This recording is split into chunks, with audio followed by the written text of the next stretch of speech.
ఇంటెనక చెట్టు మందులకు పనికిరాదన్నట్టు మనకు తెలిసిన వాళ్ళు ఏదైనా మంచి గురించి చెప్తే అస్సలు పట్టించుకోము ఎవరం నాతో సహా. ఎందుకంటే ఇవి ఇలాంటివి పోషకాలు ఉన్న వంటలు చేసుకొని తిందాము. మీకు చేయరాకపోతే నాకు చెప్పండి, నేను చేసిస్తాను. నాకు కూడా పని కల్పించిన వాళ్ళు అవుతారని మొర్రో మొర్రో మొత్తుకున్న ఒక్కరు కూడా ఒక ఆర్డర్ కూడా ఇవ్వట్లేదు. ఏమన్నా ఈమె వీటి మీద రీసెర్చ్ చేసిందా, డిగ్రీలు చదివిందా, ఈమె ఏమైనా డాక్టరా అని అనుకుంటున్నారు కావచ్చు. డాక్టర్ అవ్వడం అవసరం లేదండి. తెలిసిన విషయం 10 మందికి చెప్పుకుంటే తప్పేముంది? చదువుకుంటేనే డాక్టర్ అవ్వడం ఏముంది? జీవితాన్ని చదివితే చాలదా?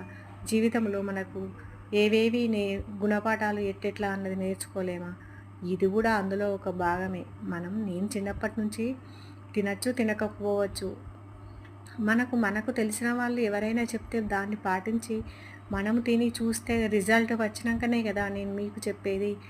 మంచి రిజల్ట్ ఉంది, మీరు కూడా తినండి. వేలకు వేలు మనం హాస్పిటళ్ళలో పోస్తున్నాం కదా, దానికంటే ఇట్లా తిన్నది బెటర్ కదా. అయితే ఇది తినంగానే తగ్గదు, మెల్లమెల్లగా మనకి మంచి బలం వస్తుంది.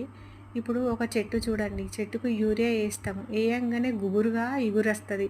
అదే పెండ ఎరువు, కోడెరువు అలాంటివి వేసి చెట్టు పెడతాము, అప్పుడు అది లేటుగా గుబురుగా వస్తుంది. కానీ ఆ తొందరగా వచ్చిన గుబురు డే బై డే, రోజు తప్పి రోజు నీళ్ళు పెట్టకపోతే అది అల్లాడిపోతుంది.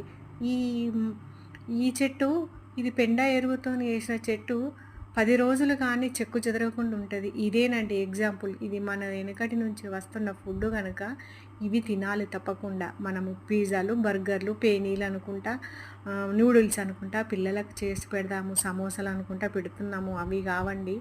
వీటితో పాటు ఇవి కూడా, ఇలాంటివి కూడా పెట్టాలి. అవి అవాయిడ్ చేసి ఇట్లాంటి ఫుడ్ అలవాటు చేసుకోవాలి. మన ఇంట్లో తయారు చేసుకోవాలి. వీలుగాని వాళ్ళు ఇట్లా నాలాగా ఎవరైనా చేసే వాళ్ళతోని చేపించుకొని తింటే వాళ్ళకు పని కల్పించిన వాళ్ళు అవుతారు, మీకు ఆరోగ్యానికి ఆరోగ్యం వస్తుంది. అందరికీ నమస్తే అండి.